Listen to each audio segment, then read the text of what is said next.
Kila mtu duniani ana jambo fulani ambalo ni special, liliumbwa kwa ajili yake.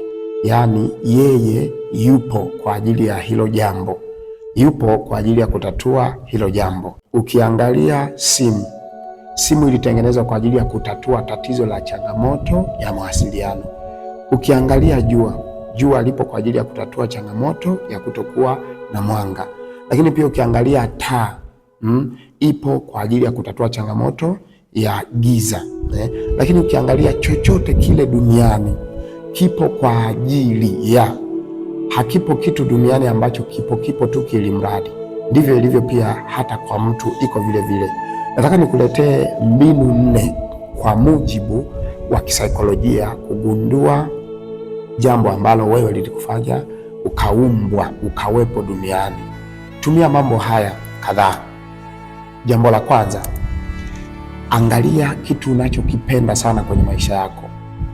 Hiki kitu unaweza ukakifanya kwa waredi, kwa ukubwa, kwa muda mwingi ukakitumia kukifanya, lakini hata usipolipwa fedha, lakini ni furaha kabisa kwenye moyo wako, ni kitu ambacho unakipenda. Hilo jambo ni kitu ambacho kinaashiria upo kwa ajili ya hicho kitu. Lakini pia jambo la pili, angalia maumivu yako ya moyoni.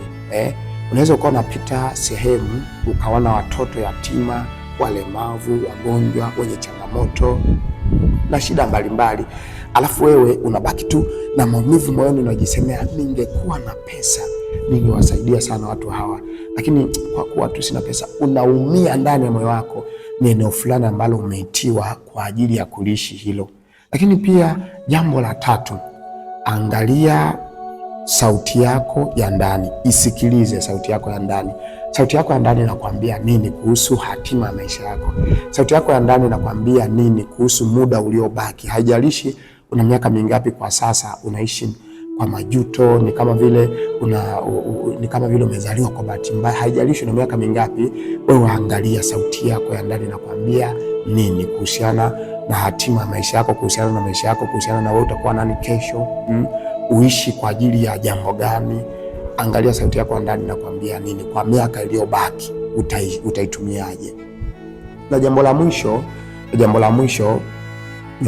mwisho, angalia mambo ambayo ukiyafanya kwa nguvu zako zote, kwa ujuzi wako wote, yanakupa matokeo na wewe inakuwa ni amani ndani ya moyo wako. Yaani angalia ujuzi wako, angalia vitu ambavyo wewe vinachukua muda wako mwingi kuvifanya. Huenda umeajiriwa lakini unapata pesa nyingi, lakini ni kama si sehemu ya kuishi kwako. Ingawa unapata pesa lakini bado huna amani.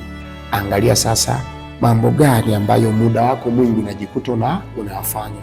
Ni sehemu husika kabisa kwamba Mungu amekuita kwa ajili ya jambo hilo. Usijutie na wala usijilaumu. Biblia inasema aonavyo mtu nafsini mwake ndivyo alivyo. Kama wewe unaona kufanikiwa, utafanikiwa. Lakini kama unaona kushindwa, kufeli, utafeli kweli. Badilisha mtazamo wako jinsi unavyojiona. Tuendelee kuwa pamoja katika ustawi wa vijana na hatima zao ulimwenguni kote. Na mimi nitakuwa live kila siku nikikufundisha mambo ya ustawi wa hatima ya maisha yako katika kila eneo, kwenye uchumi, kwenye kila eneo la maisha yako, kwenye mahusiano na mambo mengine mengi. Health, life to you.